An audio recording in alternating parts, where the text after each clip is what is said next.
Hey, this is Greg the Carpenter. So tonight let's go over a hip roof system. A basic hip roof, same pitch, same everything around the whole entire perimeter.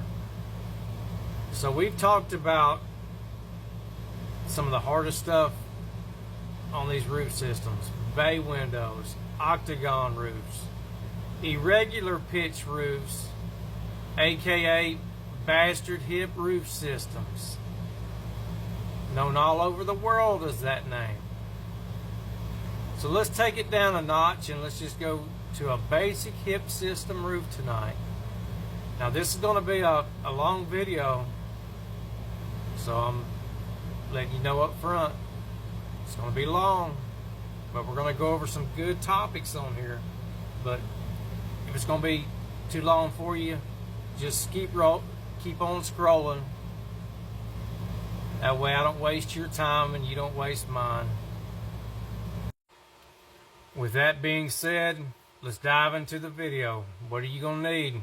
Grab your calculator. If you got a roof framing Bible, grab your roof framing Bible. If you don't have one of those, just grab your framing square. All we need is one number off of this framing square. And that's going to be for the jack rafters. So what is a hip roof system? Right here you go. That'd be a gable roof system. On your hip roof systems, you got various different components. You have your common rafters right here. You have your hip rafters here. You have a basic ridge going across the top. All these right here, the book calls it hip jacks. I call them jack rafters.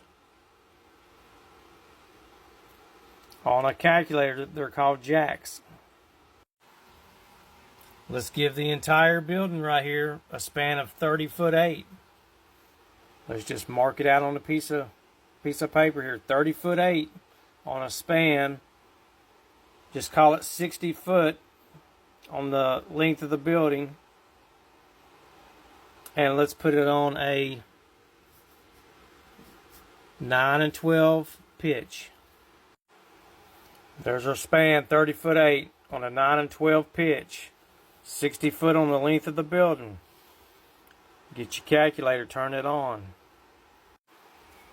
What we're looking for is to find this king rafter length and all the common rafter lengths and the hip lengths, hip rafter lengths.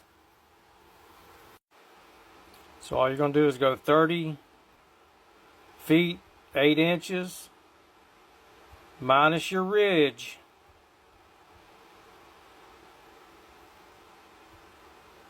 It's going to give you this number. Divide that by 2. That's your run number. 15 3 1/4. Write it down. Punch that in as a run. 9-inch pitch. It's going to give you your rise. It's going to give you all your numbers. Your rise. That's your run. That's your diagonal. That's your hip. Write them all down. Okay, now that you've got all your numbers here, except for your jacks, we'll get to that in a minute. Take your run. Times that by 2 and take it from 60 foot. That's going to give you your ridge length. So with the ridge, you know you have 15 foot 3 1/4 on a run. That's where all of your hip rafters, your king rafters, and your common rafters here intersect. That is your run on this side and on this side. That's your ridge length. That's your skeleton. You're ready to rock and roll. And just remember, when you're cutting these rafters and pulling these numbers, that is from the very top of your rafters all the way down to the top of your plumb. That does not include your overhang. You will have to determine the overhang in the field.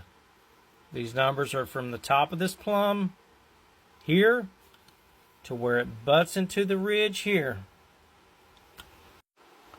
Now it's time for the jacks right here.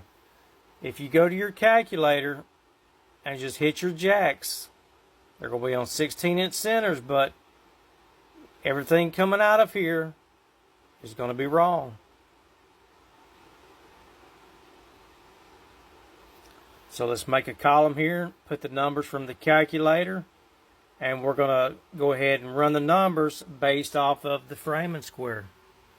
Difference in jack length for 16-inch centers. You follow this line down.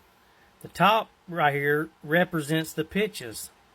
Follow it down till you find your 9, which represents a 9 and 12 pitch roof system. So that tells me right there it's a 20-inch deduction between jacks. If I look in my roof framing Bible right here, my first jack deduction on 16-inch centers is 19.5 inches. That's based upon pulling the number off of a common rafter. And look right here, jack difference on 16-inch centers, 20 inches. So this column for the jacks right here came out of the calculator.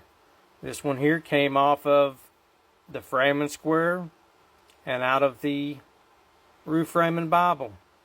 You can tell there's a big difference here. There's a 1/2 inch difference here. So let's look at the book a little bit. This is your common rafter. These are your jack rafters right here. Right here and here. Now this right here is based off of an 8 pitch right here.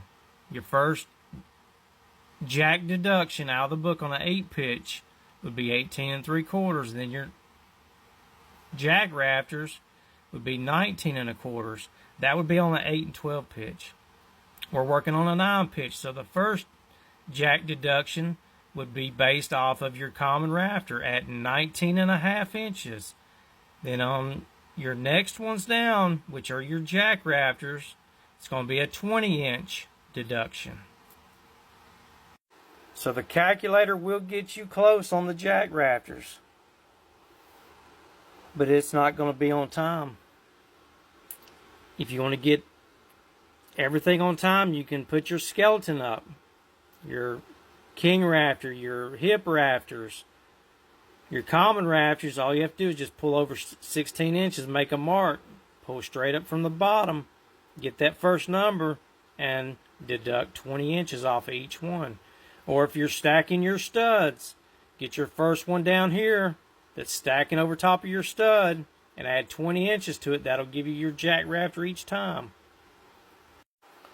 So tell me in the comment section, which set of numbers would you trust? The calculator,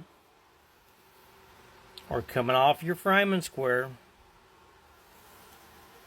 all the way down? Right there it is. There's your pitch. There's 20-inch deductions on your jack rafters.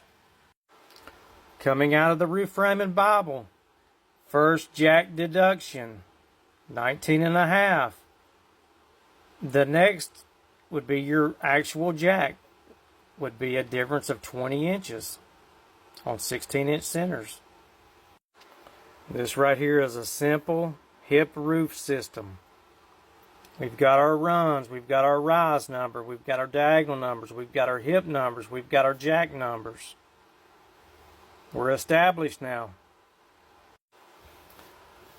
We integrated the framing square, roof framing Bible, and a calculator all in one to achieve this goal. And there's many ways to achieve the goal here.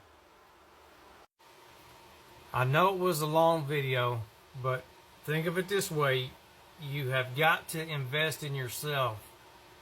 If the only thing that you're building comes in on a flatbed truck, and it's truss systems, which there's nothing wrong with that. It puts bread on the table. But there'll be days and times when you have to turn down jobs like this because you don't know how to put them on.